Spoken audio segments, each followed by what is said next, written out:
हरियाणा में 15 जून यानी कल से एसआईआर 2026 मतदाता सूची के विशेष गहन पुनरीक्षण की प्रक्रिया शुरू हो रही है।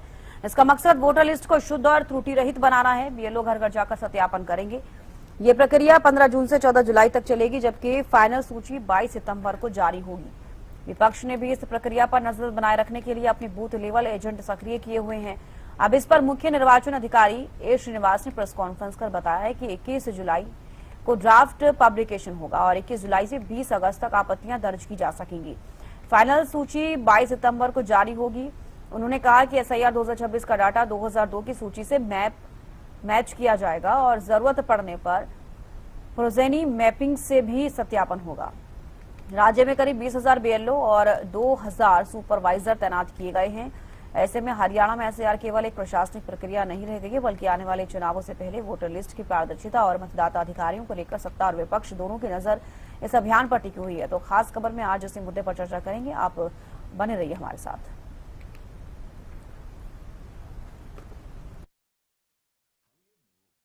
हमारी जितना इलेक्टोरल रोल है प्यूरिफिकेशन के लिए पूरा देश भर में ये एसआईआर की प्रक्रिया शुरू हुई है।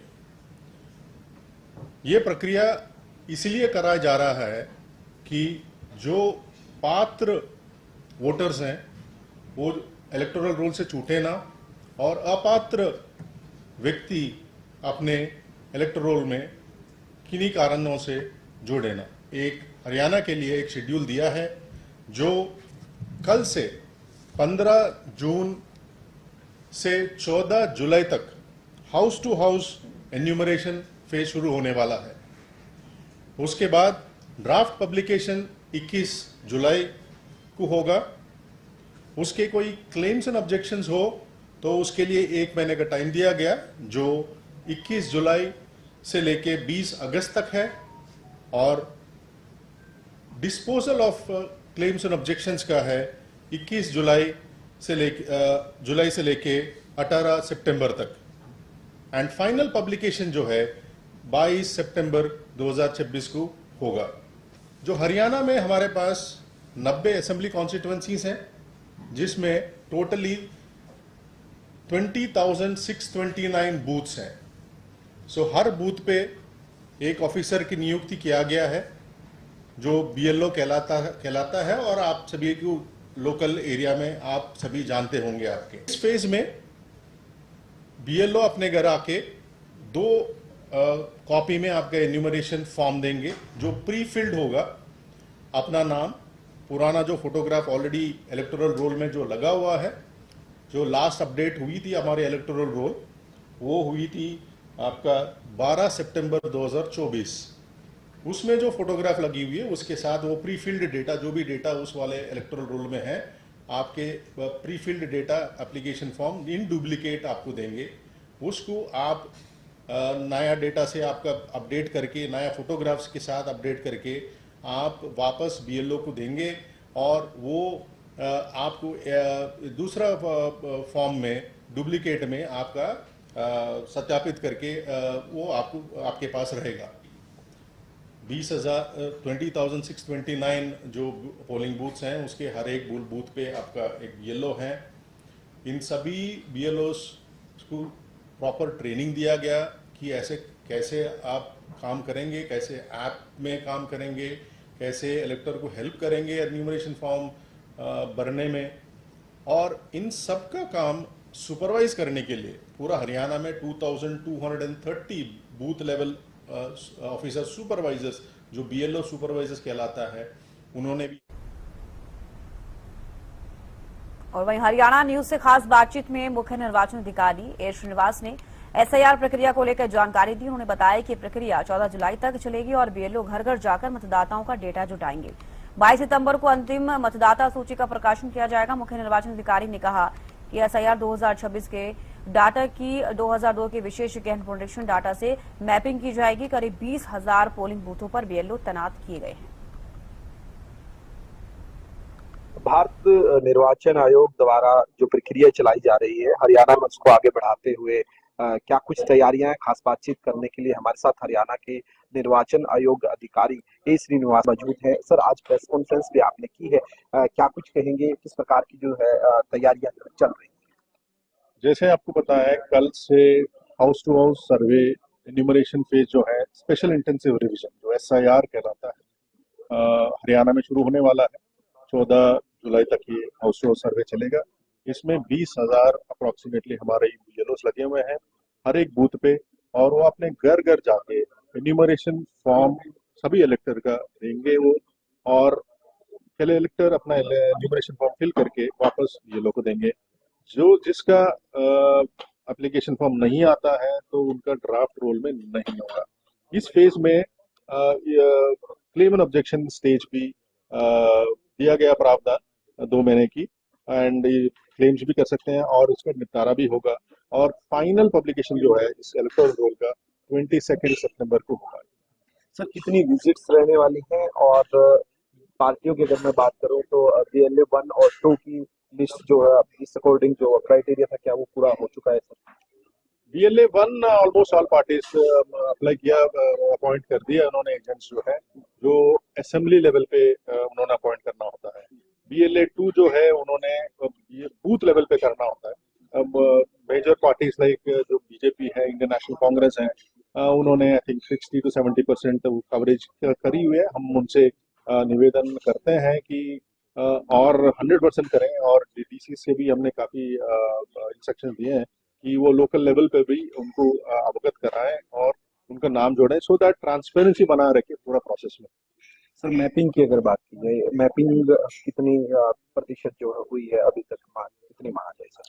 अपना हरियाणा में अराउंड 65% अप्रोक्सीमेटली हुई है। जब मैपिंग का प्रोसेस हम पूरा देखेंगे, प्री मैपिंग का, अर्बन एरियाज में थोड़ा सा कम नजर आ रहा है, और रूरल एरियाज में आपका जैसे फतेहाबाद में सबसे बेस्ट डिस्ट्रिक्ट है मैपिंग में, अराउंड 80-85% आपका मैपिंग हो चुकी है। अब जैसे आप गुड़गांव फरीदाबाद में देखेंगे, अराउंड 25 to 30% ही हुआ है। इसका मेजर कारण है कि जो 20 साल का जो मैपिंग हम पुराने SIR से कर रहे हैं 2002 के साथ, पॉपुलेशन बढ़ी है, एक माइग्रेशन काफी हुआ है, पॉपुलेशन ऐसे ही आपका बढ़ी है, उसके कारण है। तो इस पूरा जो प्रक्रिया जो चलेगा अभी 2-3 महीने की, उसमें कंप्लीट नया पिक्चर उभर के आएगा, और ऐसे कोई भी प्रोसेस में किया हुआ है, कोई ऐसे भी एक भी एलिजिबल इलेक्टर जुड़े ना उसके अंदर एलिजिबल, और कोई एक भी एलिजिबल जो इसमें लिस्ट में स्किप ना हो जाए। सर तमाम राजनीतिक पार्टियां आरोप लगाने का काम करती हैं, किस प्रकार से बचा जाएगा? ट्रांसपेरेंसी को लेकर किस प्रकार की प्रक्रिया अपनाई गई है सर? अधिकारी के लेवल पे हर 10 BLO के ऊपर BLO सुपरवाइजर्स लगाए हैं, उनके ऊपर एडिशनल EROs लगाए हैं, जो प्रिंसिपल्स हैं, जो डिस्ट्रिक्ट लेवल पे अधिकारी BLOs हैं, BDPOs हैं, सभी अधिकारी लगाए गए इस वाले पूरा प्रोसेस को एब्सोल्यूट ट्रांसपेरेंसी करने के लिए। बट पॉलिटिकल पार्टीज में भी ये प्रावधान किया गया BLA 2 जो अपॉइंट करने के लिए, सो दैट ये पूरा प्रोसेस में ट्रांसपेरेंट रहे और ऐसे कोई भी इशू ना आए कि लेटर ऑन कोई ऐसा पॉलिटिकल मुद्दा बने।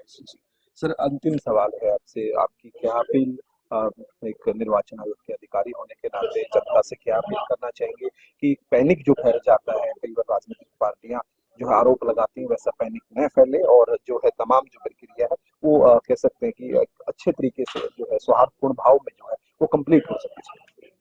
इसमें पैनिक सिचुएशन की जरूरत से नहीं है। हर एक BLO के पास अप्रोक्सीमेटली अराउंड 1500 ऐसे वो इलेक्टेड वोटर्स हैं, जो आपका अराउंड 1 मंथ टाइम दिया गया है, वो आराम से काम करेंगे। जब भी आपका बूथ अधिकारी आपके घर आए, एप्लीकेशन फॉर्म जरूर फिल करके दें, और इसमें ये जरूर सुनिश्चित करें, एडमिनिस्ट्रेशन ने पूरी तैयारी कर रखी है, कोई ऐसे पैनिक होने की जरूरत ही नहीं है कि एज पर रूल्स हर चीज चलेंगी। और सपोर्ट जो है आपका पॉलिटिकल पार्टीज के भी हम मांग रहे हैं, और बाई चांस ये पैनिक जरूर हो सकता है कि मैं घर में नहीं रहता हूं तो मेरा क्या होगा, ऑनलाइन एप्लीकेशन फॉर्म जमा करने की भी प्रावधान दिया गया है सरकार से, तो उसमें कोई ऐसे इशू नहीं आएगा।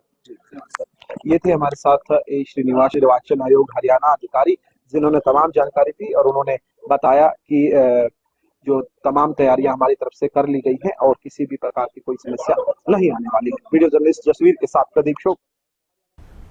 अब देखिए, कल से हरियाणा में SIR की प्रक्रिया की शुरुआत हो जाएगी। अब ऐसे में विपक्ष इसको लेकर लगातार सवाल खड़े करते हुए नजर आ रहा है, चाहे हम बिहार का जिक्र कर ले, बंगाल का जिक्र कर ले। अब ये हरियाणा में कल से शुरू हो रही है।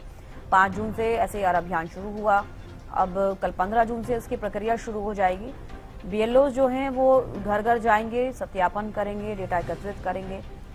लेकिन जैसा कि आप सभी जानते हैं, विपक्ष लगातार ये सवाल खड़े करती है कि विपक्षियों के वोट काटे जा रहे हैं। अब कांग्रेस का जिक्र करें हरियाणा में, तो कांग्रेस प्रदेश अध्यक्ष राव नरेंद्र की तरफ से भी एक बयान सामने आया। उन्होंने कहा कि गलत तरीके से बिहार और बंगाल हथियाई है बीजेपी ने। अब हरियाणा की बारी, यानी कि हरियाणा में क्योंकि कल से एसआईआर की प्रक्रिया शुरू हो रही है और हरियाणा में अगर हम बात करें मुख्य निर्वाचन अधिकारी ए श्रीनिवास की, जिनको अभी आप सुन रहे थे, उनकी तरफ से कहा जा रहा है कि एक ट्रांसपेरेंसी रखी जाएगी और इसी को लेकर ये काम किया जा रहा है। 2002 में जो एसआईआर हुआ था उसके डेटा से मैपिंग भी होगी। तो अभी ये जो डेटा एकत्रित होगा ये नया डेटा है। 2002 में एसआईआर हुई थी, उस डेटा से मैपिंग भी की जाएगी और चुनाव आयोग की तरफ से लगातार यही कहा जा रहा है कि त्रुटियों को दूर किया जाएगा। अगर कोई किसी की अगर मौत हो चुकी है, अगर उनकी आईडी पहले से बनी हुई है, अभी तक वो प्रोसेस में है, या फिर कोई हरियाणा छोड़कर जा चुका है अगर वो प्रोसेस में है, या फिर कोई जैसे कि स्थानांतरित होते हैं या मृत हो जाते हैं, या फिर इसके साथ साथ किसी की अलग से वोट बनी हुई है जो कि हरियाणा का निवासी नहीं है, ऐसे में इन त्रुटियों को दूर किया जाएगा। इन चीजों को सही तरीके से डेटा बनाया जाएगा, जिसको एक फैक्ट फाइंडिंग रिपोर्ट में हम कह सकते हैं कि जो वैलिड हैं हरियाणा में वोट के लिए या फिर तमाम चीजों के लिए, अगर आप हरियाणा के नागरिक हैं तो उसके लिहाज से, उसके हिसाब से आपकी वोट रहे। तो ऐसे में इन चीजों को सत्यापित किया जाएगा। इसीलिए कहा जा रहा है बार बार, चाहे वो हरियाणा सरकार हो, चाहे वो चुनाव आयोग हो, कि बहुत ही ज्यादा ट्रांसपेरेंसी इसमें देखी जाएगी। बीएलओ खुद आपके घर जाएंगे, डेटा एकत्रित करेंगे, एक फॉर्म आपको दिया जाएगा, उस फॉर्म को आप फिल कर सकते हैं। अगर आपकी तरफ से भी कोई समस्या है या कोई चेंजेस आपको कराने हैं या आपकी तरफ से भी कोई प्रॉब्लम है तो आप उसको सुनिश्चित कर फॉर्म को फिल करा सकते हैं। तो ऐसी ये पूरा प्रोसेस रहेगा। अब इस प्रोसेस के लिहाज से विपक्ष का हम जिक्र करें, विपक्ष लगातार ये कह रहा है कि विपक्षियों की वोट काटी जा रही है। अगर ऐसा है तो कांग्रेस की तरफ से हरियाणा में पहले ही अपने बीएलए जो एजेंट्स उनके हैं वो बनाए गए और उसके अलावा वो भी निगरानी करते हुए नजर आ रहे हैं।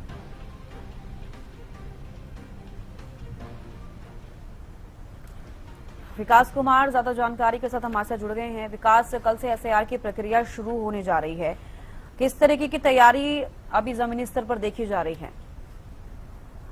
बिल्कुल समीक्षा, मैं आपको जानकारी दे दूं, हरियाणा में विशेष गहन पुनरीक्षण अभियान 15 जून 2026 से शुरू होकर ये 14 जुलाई 2026 तक चलेगा।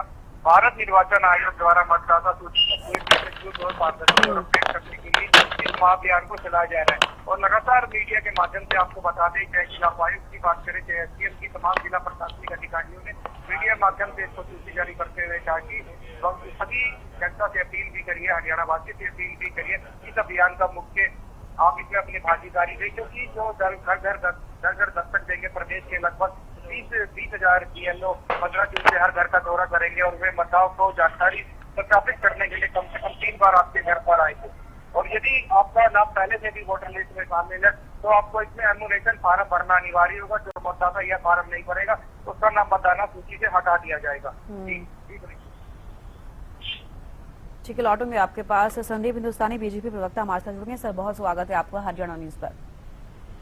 जी धन्यवाद सर। कल से एसआईआर की प्रक्रिया हरियाणा में शुरू हो जाएगी, किस तरीके की तैयारी बीएलओ की तरफ से है? और दूसरा सवाल मेरा ये कि लगातार विपक्ष अभी भी सवाल उठा रहा है एसआईआर प्रक्रिया पर। हाँ जी, भारतीय जनता पार्टी पूरी तरीके से तैयार है हरियाणा में एसआईआर के लिए। हमारे सभी कार्यकर्ता बूथ स्तर के ऊपर इसके ऊपर काम कर रहे हैं। रही बात विपक्ष की, तो विपक्ष बेवजह की बातों को मुद्दा बना के जनता के बीच में जाता है और जनता उनका समय समय पे जवाब देती है।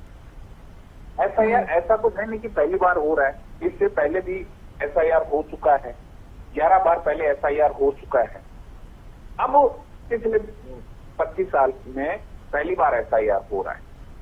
तो एसआईआर करने का जो मुख्य उद्देश्य है, अभी आपने देखा होगा माननीय सुप्रीम कोर्ट ने भी बताया है कि ये कोई भी इसमें अनियमितता नहीं है, एसआईआर होना ही चाहिए। तो कोई भी जो अपात्र जो वोटर होते हैं, जो घुसपैठिए होते हैं, वो हमारी मतदाता सूची में ना रहे, इसका मुख्य उद्देश्य ये है। और जो भी पात्र है वो छूट ना पाए, वो फिर भी किसी भी पार्टी का क्यों ना हो। ऐसा तो है नहीं कि special FIR Bharatiya Janata party के वोटर्स के लिए किया जाता है। ये तो लोकतंत्र में जितने भी हमारे मतदाता हैं, मतदाता सूची में कोई भी जो 18 साल से ऊपर का है, जिसको वोट डालने का अधिकार है, वो अपने उस अधिकार से वंचित न रह सके, इसलिए उसको उसमें जुड़वाना है। और जो घुसपैठिए हैं, जो उस मतदाता सूची में जुड़े हुए हैं, उनको वहां से हटाना है। तो मुख्य मकसद तो यही है। बाकी जो कांग्रेस है या विपक्षी दल है, ये एफआईआर के ऊपर काम न करके जनता को भ्रमित करने की कोशिश करते हैं, अफवाहें फैलाने की कोशिश करते हैं। लेकिन जनता इनके किसी भी जांच में आएगी नहीं। और जो एफआईआर का जब से हरियाणा में इसकी चर्चा शुरू हुई थी, तब से विपक्ष ने ये कहा था कि हम एफआईआर होने नहीं देंगे, ये गलत है। लेकिन माननीय सुप्रीम कोर्ट का भी अब तो आदेश आ चुका है। अब विपक्ष को भी इसमें सहयोग करना चाहिए कि कोई भी पात्र जो मतदाता है वो सूची से हट ना पाए, उसके अधिकारों का हनन ना हो किसी भी प्रकार से, वो मतदाता सूची में जुड़े। ठीक है, लौटूंगे आपके पास। बजरंग दास जी भी हमारे साथ जुड़ गए हैं, कांग्रेस प्रवक्ता। सर, बहुत स्वागत है आपका हरियाणा न्यूज पर। Thank you madam, thank you. Bajrang Das ji, अब सबसे बड़ा सवाल ये है कि एसआईआर की प्रक्रिया बिहार में भी हुई, बंगाल में भी हुई, अब हरियाणा में कल से शुरू हो रही है। 5 जून से अभियान शुरू हुआ, लेकिन विपक्ष लगातार ये कह रहा है कि ये प्रक्रिया निष्पक्ष नहीं है, और सत्ता पक्ष लगातार ये कह रहा है जो त्रुटि है उनको दूर किया जा रहा है। अगर कोई मृत है या स्थानांतरित है, हरियाणा का मैं जिक्र कर लूं, तो उनकी वोट कटेगी, बाकी जो वैलिड वोट्स हैं वो वैसे के वैसे ही रहेंगी, यानी कि खामियों को दूर किया जा रहा है। तो कांग्रेस क्यों लगातार सवाल उठा रही है? देखिए मैडम जी, हम ये चाहते हैं कोई फर्जी वोट है वो कटे। जैसे मान लो एक आदमी यहाँ रहता था, वो छोड़ के मुंबई चला गया, दिल्ली चला गया, कलकत्ता चला गया, या कोई हरियाणा के अदर जिले में चला गया, उसकी वोट वहां बन की यहाँ कट जाओ, कोई दिक्कत नहीं। और फर्जी वोट बने ना, कोई दिक्कत नहीं, हम इसी काम में लग रहे हैं। हम यही चाहते हैं फर्जी वोट बने ना, अब अपना असली जो है वो हटे ना, हम उसी कोशिश में लगे हुए हैं। हमारा कहना उद्देश्य यही है, हमने BLA1 BLA2 बनाए हैं। ठीक है, हमारी ये कोशिश रहेगी भी जेन्युइन जो वोट है वो जेन्युइन वोट तो रह जाए, वो कटे ना। और कोई ऐसा ना हो कि नया फर्जी वोट, ये फर्जी वोट बनाना खेल खेलते हैं, वो फर्जी वोट ना बने। ने कहा भी कोई घुसपैठिया, अरे इन्होंने 91 लाख वोट काटे बंगाल में, ये कहते घुसपैठिया वोट थे वो काट दिए। ये सब बाहर से आए घुसपैठिया, बांग्लादेश से आए, पुराने आए। मैं पूछ जाता हूँ, आज चुनाव होने कितने दिनों कितने घुसपैठिया अपने हैं जो वोट काटते थे, घुसपैठिया थे, कितने लोगों को पकड़ा, कितने लोगों को बंगाल से बाहर निकाला, एक का नाम बता दो है? घुसपैठिया कहते हैं, घुसपैठिया नहीं है। आप ये कह सकते हो कि यहाँ से आदमी कोई चला गया हरियाणा से बाहर चला गया, या एक जिला छोड़ दूसरे जिला में चला गया, उसकी वोट कटनी चाहिए। और कोई जो फर्जी वोट बनाएंगे, बस मैन बात तो यही है, इस चीज का विरोध है, एक घुसपैठिया का विरोध है। दूसरा, फर्जी वोट ना बनाए, फर्जी वोट बनाना खेल खेलते हैं। तो मकान के अंदर एक कमरा है, एक कमरे के अंदर 300 वोट दिखा देते हैं, 250 200 जैसे इन्होंने बिहार में दिखाए, बंगाल में दिखाए। बिहार में इन्होंने क्या खेल खेला, बंगाल में क्या खेला? 2 साल चुनाव से 2 साल पहले इन्होंने IB छोड़ दी, CBI छोड़ दी, इनकम छोड़ दी। जितने जो राजनीति नेता थे दूसरी पार्टी वाले, उनको झूठे मुकदमे दर्ज करने कर दिए, छापेमारी कर दी। ये खेल है, मतलब वीकेंड कोई धन और बल के ऊपर को दबाना, धन बल से नहीं मान ले तो इनके ऊपर कार्रवाई ठोको, मुकदमे दर्ज करो, ताकि परेशान होके पार्टी छोड़ के भारतीय जनता पार्टी में। बजरंग दास जी, आप भी खुद जिक्र कर रहे हैं BLA1 BLA2 आपकी तरफ से, मतलब कांग्रेस की तरफ से बनाए गए, तो वो क्या काम कर रहे हैं फिर? अगर आप कह रहे हैं कि बीजेपी अगर फर्जी वोट को बना रही है क्योंकि वोटर्स के लिए, तो ये आपका मुद्दा है कि आप ये कह रहे हैं बीजेपी ऐसा कर रही है, इसीलिए आपकी तरफ से BLA1 और BLA2 बनाए गए ताकि वो निगरानी कर सके। तो मैं अब आपका प्रोसेस पूछना चाहूंगी, आपका काम कितना हुआ अगर आपको लग रहा है बीजेपी ऐसा कर रही है? मैं ये कह जाता हूँ, मैंने उदाहरण दिया बंगाल का और बिहार का। हरियाणा में तो कल से शुरू होना 15 तारीख से। हमारी कोशिश है कि फर्जी वोट बनने ना दे और जेन्युइन जो वोट कटने ना दे, वहाँ कोशिश है। मगर क्या होता है आप सोचिए, इन्होंने जब खेलना हो ना, तो वोटों की लिस्ट बनती है, वोट ऐड करने हैं, तो वो BLA-2 से BLA-1 से थोड़ी पूछेगा, वो थोड़ी दिखाएगा, तो घर बैठे ऐड कर देंगे कि फलाना गली, फलाना मोहल्ला, फला मकान नंबर इतना, इसके अंदर इतनी वोट, इन्होंने तो वहाँ खेलना है, खेलने की बात आएगी। हमें यही कोशिश करनी है कि फर्जी वोट, फर्जी वाला ये लोग ना कर सके। इनकी जो कोशिश होती है फर्जी वाला वोट बना दे, और जो विपक्षी नेताओं की जो वोटें होती है, जो एरिया होता है, वहाँ वोट काटने की भी कोशिश होती है। ठीक है, तो बीजेपी जो कोशिश कर रही है, आप उस कोशिश को नाकाम करना चाह रहे हैं, ये आप कहना चाह रहे हैं। ठीक है, गलत काम ना हो। ठीक है बजरंग दास जी, लौटूंगी आपके पास। संदीप जी भी हमारे साथ बने हुए हैं। संदीप जी, आपने सुना बजरंग दास जी क्या कह रहे हैं। मैं पूरे विपक्ष का जिक्र करूंगी। अभी भी कांग्रेस प्रदेश अध्यक्ष राव नरेंद्र का भी एक बयान सामने आया था। वो कह रहे थे कि बिहार और बंगाल को इसी तरीके से आपने जीता है, इसी तरीके से हथियाई गई है, क्योंकि विपक्षियों के वोट काटे गए हैं। तो इस तरीके के आरोप लगातार बीजेपी पर लगते हुए नजर आ रहे हैं। चाहे वो हम हरियाणा का जिक्र कर ले, इससे पहले बिहार और बंगाल का भी मैं जिक्र कर रही हूँ, उसी को लेकर निशाना साधा है। आप क्या कहेंगे?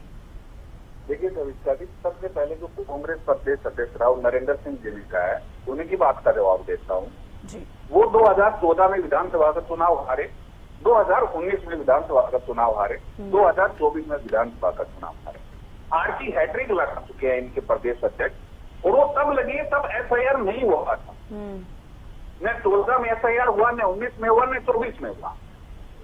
तो जब FIR नहीं हुआ, उसके बावजूद वो तो 3 बार हैट्रिक लगा चुके हैं हार की। मैं बात करता हूँ बिहार की, इसने जनता को भ्रमित करने के लिए जन वोटर अधिकार यात्रा निकाली, तो एक इवेंट डिजाइन किया, और वहीं के कांग्रेस के इनके जो बड़े नेता है बिहार के, उन्होंने उसके ऊपर टिप्पणी की कि इस वोटर अधिकार यात्रा में 10 लोग भी ऐसे नहीं है जिनका वोट कटा हो। कोई भी एक ऐसा उसमें कार्यकर्ता कांग्रेस नहीं था कि जिसका वोट कटा हो और वो उस जन वोटर अधिकार यात्रा में जुड़ा हो। इन्होंने जनता को भ्रमित करने की कोशिश की, लेकिन बिहार में स्थिति क्या हुई? 243 में से कांग्रेस मात्र 6 सीटों पर सिमट गई। अभी बंगाल की बात कर रहे हैं। मैं आपको एक आंकड़ा देना चाहूंगा कि बंगाल में जिन 11 सीटों पे सबसे ज्यादा वोट काटे गए थे, जहाँ पे सबसे ज्यादा घुसपैठे पाए गए थे, जहाँ पे अवैध वोटर बने हुए थे, उन सीटों पे, मैक्सिमम सीटों पे तृणमूल कांग्रेस जीती है, 3 सीट जीती है। तो आप बताइए वो कहां से फिर बीजेपी पक्ष में हो गया? अब ये बोल रहे हैं कि वो जो घुसपैठी थी वो कहां चले गए। तो मैं बजरंग भाई को बताना चाहूंगा कि एक तो सोशल मीडिया खंगाल ले, न्यूज पोर्टल देख ले, मेन स्ट्रीम मीडिया देख ले, बांग्लादेश बंगाल का जो बॉर्डर है वहां पे लंबी लंबी लाइनें लगी हुई है, किलोमीटरों लंबी लाइनें लगी हुई है, लोग जा रहे हैं छोड़ के बंगाल। तो इनको सिर्फ मकसद ये है कि किस प्रकार से अपनी नाकामियों को छुपाया जाए। जो जनता ने इनको बार बार हराया है, तो वो जो हार है ये अपने ऊपर न लेके जनता के ऊपर ही थोप देना चाह रहे हैं, या चुनाव आयोग के ऊपर थोप देना चाह रहे हैं, या संवैधानिक संस्थाओं पे थोप देना चाह रहे हैं। इसकी नैतिक जिम्मेदारी जो भी कांग्रेस पार्टी चुनाव हारती है, इनके राष्ट्रीय नेतृत्व राहुल गांधी, सोनिया गांधी को लेनी चाहिए कि नहीं लेनी चाहिए। लेकिन उन सब नाकामियों से बचने के लिए ये कभी FIR का तोला उड़ने की कोशिश करते हैं, कभी EVM का तोला उड़ने की कोशिश करते हैं, कभी और अलग अलग तरीकों से जनता को भ्रमित करने की कोशिश करते हैं, लेकिन जनता इनके झांसे में नहीं आने वाली है। इन्होंने बिहार में भी खूब कोशिश की, FIR के नाम पे जनता को उकसाने की कोशिश की, इन्होंने बंगाल में भी बहुत कोशिश की, इन्होंने यूपी में FIR हुआ उसमें बड़ी कोशिश की, लेकिन ये सफल नहीं हो पाई। अब हरियाणा है, सही मायने में क्या है तो इसका कि कांग्रेस के पास बूथ लेवल पे तो कार्यकर्ता भी नहीं बचे हैं जो इनका जोड़ा पकड़ ले, जो इनका बैग पकड़ ले। तो अब ये अपनी नाकामियों को छुपाने के लिए बीजेपी के ऊपर कांग्रेस कह रही है, लेकिन संदीप जी की BLA-1 BLA-2 अगर बनाए गए हैं, वो भी निगरानी कर रहे हैं। अब देखना होगा, कल से 15 जून है और कल से शुरू हो गया SIR की प्रक्रिया, क्या कुछ रहेगा, किस तरीके से निष्पक्ष तरीके से डेटा सामने आता है वो तो देखना होगा। चलिए, बेहद शुक्रिया संदीप जी, आप जुड़े, बजरंग दास जी आप जुड़े, इस मुद्दे पर बातचीत की।